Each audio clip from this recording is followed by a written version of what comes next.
ఏ ఆడపిల్ల సింధూరు అయితే తీసుకున్నారో వాళ్ళు అదే ఆడపిల్లతో సమాధానం చెప్పించాడమ్మ. కానీ వినండి, సింధూరం పెట్టుకొని ఆడపిల్ల చేత అర్థమైందా? సోఫియా ఖురేషి పెట్టుకోరు కదా, colonel Sofia Qureshi, she's a Muslim ఆవిడ. తర్వాత ఆవిడతో పాటు ఉన్నది వ్యోమికా సింగ్. వ్యోమిక అంటే అర్థం వ్యోమం, వ్యోమం అంటే ఆకాశం, ఆకాశంలో తిరిగేటటువంటి అమ్మాయి. వాళ్ళిద్దరి చేత పంపించాడు. వాళ్ళిద్దరు ఎవరు? ఒకరేమో ముస్లిం లేడీ, ఒక ఆవిడేమో పంజాబీ. ముస్లిం లేడీ పాకిస్తాన్ వాళ్ళు ఏమనడానికి లేదు, పంజాబీ ఖలిస్తాన్ వాళ్ళు నోరెత్తడానికి లేదు. ఇటు పాకిస్తానీ అటు ఖలిస్తానీ ఇద్దరు నోళ్లు మూసుకోవడానికి ఇద్దరు ఆడపిల్లలను పంపించారు. అరే చేతకాని దద్దమ్మల్లారా, మా ఆడపిల్లలు చాలరా మిమ్మల్ని గెలవడానికి అని పంపించాడు. ఆడపిల్లలు మామూలా? భారతదేశంలో ఉన్నటువంటి ఆడవాళ్ళు ఎట్లాంటి వాళ్ళు? ఒక్కొక్కళ్ళు ఒక్కొక్క దుర్గ, ఒక్కొక్క మహిషాసురమర్దని. వాళ్ళు మా దేశంలో ఉన్నటువంటి స్త్రీలు, వాళ్ళ సింధూరం తుడుస్తారా మీరు అని. దానికి పేరేమిటి? సింధూర్. సింధూర్ అని దాంట్లో హిందీలో గాని తెలుగులో గాని ఇంగ్లీష్లో గాని ఆ ఓ కుంకంభరిణి అంటే. మళ్ళీ మీరు ఎవరన్నా కన్ఫ్యూజ్ అవుతారేమో, మీకు అర్థం కాలేదేమో, మేము చెప్తున్నాం. చేసింది ఎందుకు?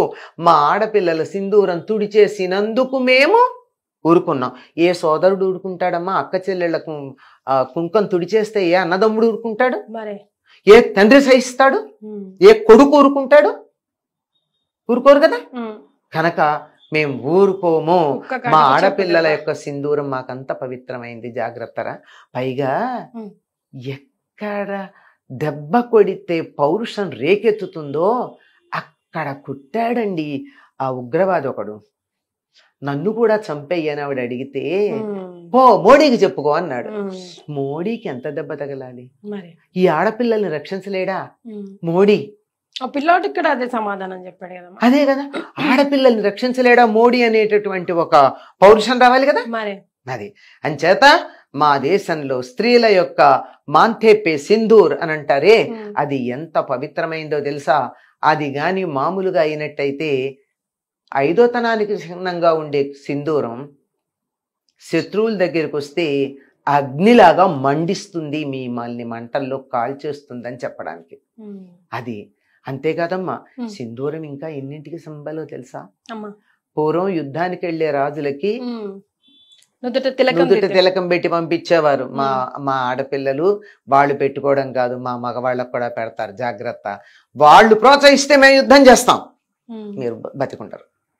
ఇంకోటి సింధూరం వీరతిలకం అంటారే, ఆ వీరతిలకమే కాదు, సింధూరం ఎవరిది? ఆంజనేయుడిది. మరి కదా, మా ఆంజనేయుడు మాకు జెండాపై కపిరాజు ఉన్నాడంటే ధర్మయుద్ధంలో మేమే గెలుస్తాం, మరొకటి కాదు. ఇలా అనేకమైనటువంటి అర్థాలతో సింధూర అనేటటువంటి పేరు పెట్టి ఆడపిల్లల్ని పంపించడంలో మరొక పరమార్థం ఉంది.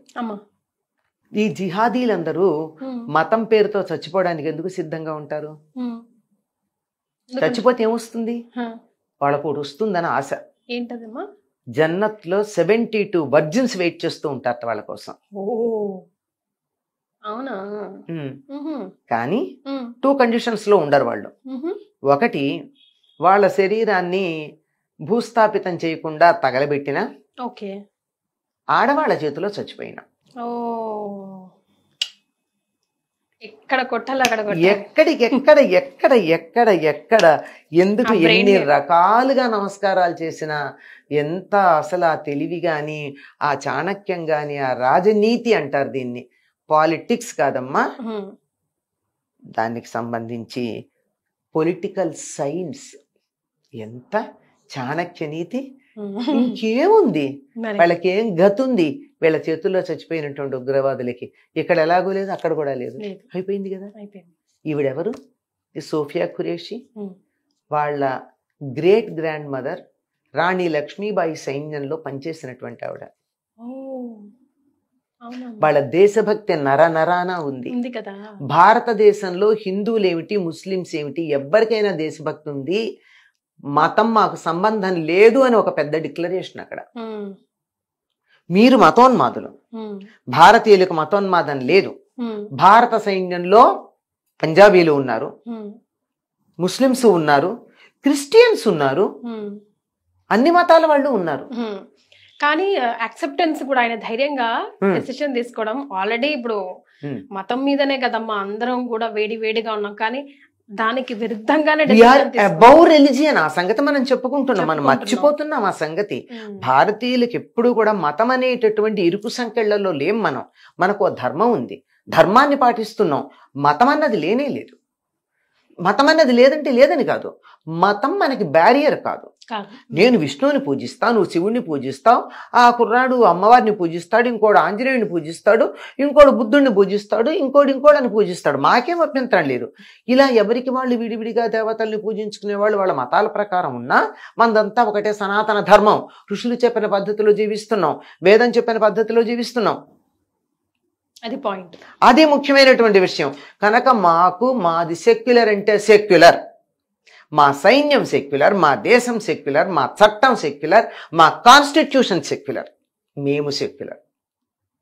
మాకెటువంటి మతభేదాలు లేవు అని చెప్పడానికి ఆవిడ ఎప్పుడు వాళ్ళ వంశం ఎట్లాంటిది అమ్మాయి చెప్పింది. వాళ్ళ తాతగారు ఆర్మీలో ఉన్నారట, వాళ్ళ అమ్మగారు ప్రోత్సహించారట నువ్వు ఆర్మీలోకి వెళ్ళమని. వాళ్ళకి నరనరాన దేశభక్తి ఉందిట సోఫియా ఖురేషి గారి రక్తంలో. అట్లాంటి వాళ్ళు ఉన్నటువంటి దేశంలో మతం పేరు చెప్పి చేస్తారా? ఆ మతం పేరు కూడా మతంలో ఒక శాఖగా మీకు. అక్కడ పెహల్గాంలో చంపినటువంటి వాళ్ళల్లో కూడా ఒక లోకల్ ఉన్నాడు, ఆ లోకల్ ముస్లిం. వాడిని ఎందుకు చంపారు? వీళ్ళ శాఖ కాదని.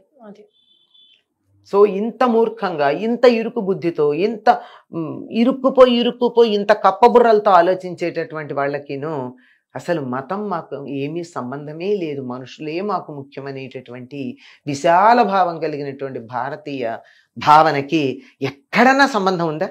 తలదించాల్సిందే, ఎక్కడైనా చెప్పాల్సిందే. ఏది అసలు ఎందుకు ఎదురు చూశాడు? 12 రోజుల పైగా ఎందుకు ఎదురు చూశాడు అంటే ఉగ్రవాదులు ఎక్కడున్నారో తెలుసుకుని వాళ్ళని మాత్రమే కొట్టి ఒక్క సివిలియన్ కూడా నష్టపోకుండా చూశారు. ఇప్పుడు సీజ్ ఫైర్ కూడా స్ట్రాటజిక్. చేతకాక మానేశాడని అనుకుంటున్నారు కానీ దాని వెనకాల చాలా కథ ఉంది కదా. 100% ఉంది. మన బ్రెయిన్ కి అందకపోవచ్చు.